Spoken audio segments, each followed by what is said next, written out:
Hi friends, இன்றைக்கி சமையல் என்னென்னு பார்க்கலாமா?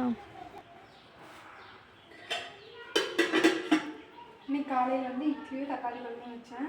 மதியானத்துக்கு சாப்பாடு வச்சு பாவக்காய் பொரியல் பண்ணி தக்காளி குழம்பு ரசம் ஸ்நாக்ஸுக்கு அப்படியே சக்கரை கிழங்கு சாப்பிட்டாச்சு. இருந்தாலும் ஒன்று வச்சிடலாம். மதியானம் சாப்பிட்டு சாயங்காலமாக ஊருக்கு கிளம்பி வந்தோம். வர வழில பக்கத்து ஊரில் வந்து ஷூட்டிங் எடுத்துகிட்டு இருந்தாங்க. எங்கள் படமாக இல்லை சீரியலான்னு தெரில, சரி நிறுத்தி பார்க்கலான்ட்டு கொஞ்சம் பார்த்தோம். ஜி தமிழில் ஏதோ சீரியல் அப்படின்னாங்க, கரெக்டாக என்னன்னு தெரியல. அங்கே இருக்கிறவங்க சொன்னாங்க.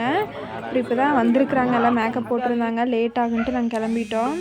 நாங்கள் செல்லப்பமலையத்துலேருந்து அம்மா ஊருக்கு வரும்போது ஷார்ட்கட் வழியாக கருப்பராங்கோயில் வழியே வருவோம். இந்த பாலத்துக்கு மேலே இந்த ரோடு வந்து ரொம்ப உடஞ்சிருக்கு. மழையெல்லாம் பெஞ்சுன்னு அதில் வரவே முடியாது. அங்கேயே இறக்கி விட்டுருவாத, இறங்கி நடந்து வருவேன். இந்த டைம் வரப்போ எல்லாம் பாலம் கட்டிட்டாங்க, நல்லா நீட்டாக இருக்குது. இனி மழை பெஞ்சாலும் இந்த ரோட்லேயே வந்துக்கலாம், இறங்கி நடக்க வேண்டியதில்லை. சூப்பராக இருக்குது. ஊருக்கு வந்தாச்சு. நாங்கள் வரும்போதே அன்னைக்கு பிரியாணி செஞ்சுருந்தாங்க. வந்து கொஞ்சம் நினச்சி சாப்பிட்டாச்சு. தீக்ஷித்து தூங்கிட்டான். மத்தியானம் தூங்காதனால செல்வனுக்கும் தீக்ஷாக்கு மட்டும் தூக்கமே வரல. பொம்மையை தூங்க வைக்கிறோம், மருந்து கொடுக்குறோம் அப்படின்னு சொல்லிட்டு விளையாண்டுருக்காங்க. இவங்க 2 பேரையும் பார்த்துட்டு 2 பேரையும் தூங்க வைக்கிறதுக்கு 11 மணி ஆயிடுச்சு.